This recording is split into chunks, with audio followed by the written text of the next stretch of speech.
आई मालिक।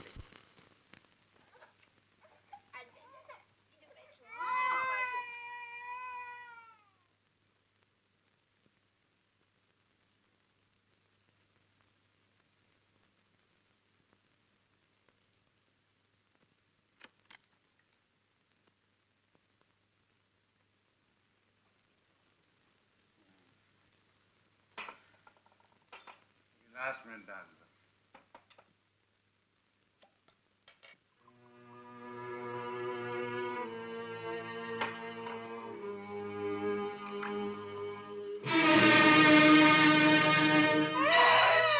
कहाँ चले?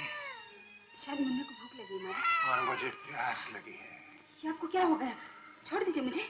छोड़ दीजिए। छोड़ दूं? कैसे छोड़ दूं? नहीं ये तो शरण छोड़िए मुझे। छोड़ दीजिए मुझे। गरीब का हाथ पकड़ के नहीं छोड़। नहीं मालिक, छोड़िए मुझे। नहीं सेठ जी, मुझे विधवा भागन पर ऐसा जुल्म मत कीजिए। मैं अपने बच्चे के लिए आपके यहाँ नौकरी करती हूँ, मुझ पर दया कीजिए। दया ही तो करना चाहता हूँ, लेकिन मुझे मौका तो दो। नीच पापी,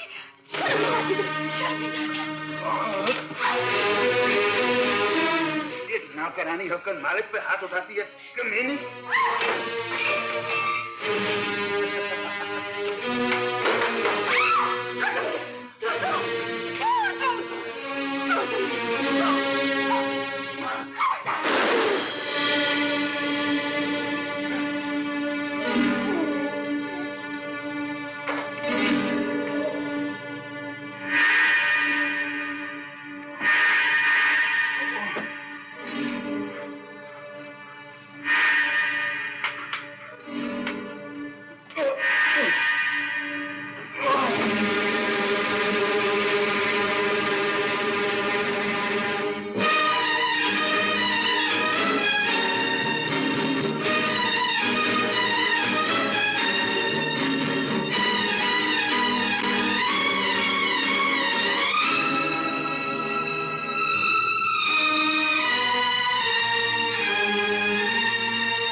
लोग तेरे चरणों में अपनी खाली झोली भरने के लिए आते हैं,